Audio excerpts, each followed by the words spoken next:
Biqiltuu dhaabuun faayidaa isaa ofiif ta'uu hubachuun lammiileen Itoophiyaa xiqqaa guddaa osoo hin jedhin waggoottan torban darban biqiltuu dulaan dhaabanii kunuunsuun jijjiirama qilleensaa to'achuu hanga biqiltuu nyaataaf oolan dhaabanii irraa fayyadamuutti ga'aniiru. Baroottan kana keessatti qe'oo fi eenyummaa ganamaatti deebisuun alatti hawaasa addunyaaf qabeenya uumamaa harki namaa mancaase namumaan akka deebi'uu danda'us jechaan osoo hin taane gochaan barsiisaniiru. Dhaabbii biqiltuu bara kanaa kan marsaa 8ffaas akka biyyaatti itti fufeera. Bu'uuruma kanaan magaalaa Finfinneetti ogeeyyiin miidiyaa artistoon sagantaa ashaaraa magariisaan biqiltuu dhaabaniiru.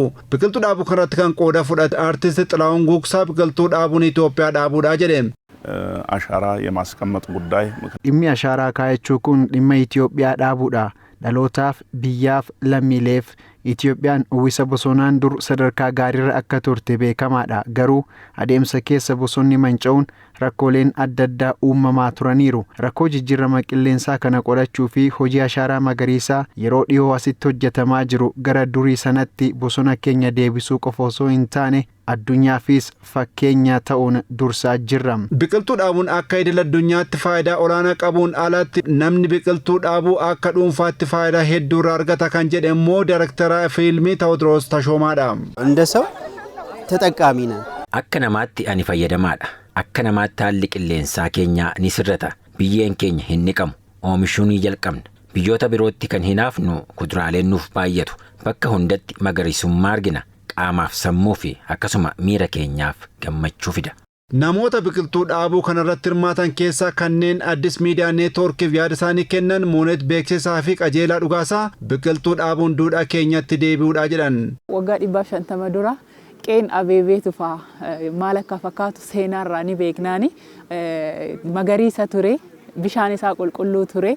Bakka hawwataa foolii bareedaa qabu ture. Arras immoo ilmaan Oromoo hojii boonsaa hojjetaniini magariisummaa yeroo sana ture. Foolii bareedaa yeroo sana ture. Miira yeroo sana ture.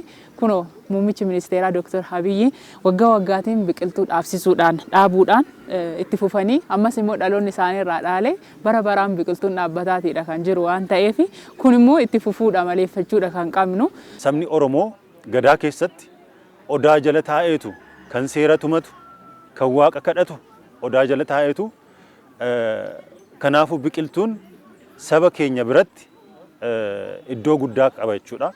Mukni callisee hin muramu, callisee hin badu. Mukni tokko yoo muramullee barbaade muka biraa bakka buuseetu Oromoon muka kan muru waan ta'eef mukni biqiltuun saba Oromoo biratti sirna gadaa keessatti iddoo guddaa qaba. Kanaafuu aadaa deebisuu keessatti duudhaa deebisuu keessatti mootummaan gahee guddaa taphachaa akka jirudha kan hin hubadhu jechuudha. Biqiltuu dhaabuun galma isa xumuraa miti kan jedhan ogeeyyoonni kunniin kunuunsuunis akka maayii baasuu taasisuun barbaachisaa ta'uu himanii isaanis qooda isaanii gama kanaan akka baahan himan. Biqiltuun dhaabuu qofa miti. Kunuunsa barbaada. Akkuma ilmi namaa guyyaa guyyaan bishaan dhuguu barbaadu biqiltuunis immoo nuu oliidha kan inni kunuunsa barbaadu.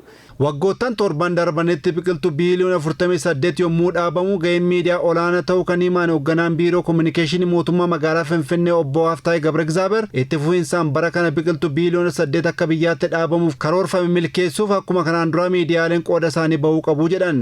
በቀጣይ በምንተክላቸው 8 ቢሊዮን ጨምረን itti fufiinsaan kan dhaabnu biqiltuu biiliyoona 8 baranaa dabalatee biqiltuu biiliyoona 56 ga'uuf akka biyyaatti kan qabamee jiru waan ta'eef miidiyaaleen keenya kana cimsanii qabatanii irratti hojjechuu qabu. Har'a immoo hojii miidiyaa dabalatee ofii isaaniis biqiltuu dhaabuun hirmaataniiru.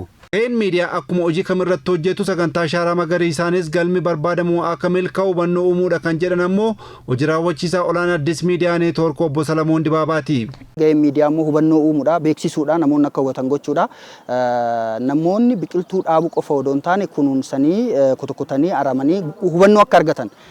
Dhaabuun waan tokko ta'ee isa san garuu akka galma ga'uuf yeroo hunda irra deddeebiidhaan kunuunsuun barbaachisaa waan ta'eef isarratti hubannoo uumuu irratti bal'inaan irratti hojjechuu qaba yaada.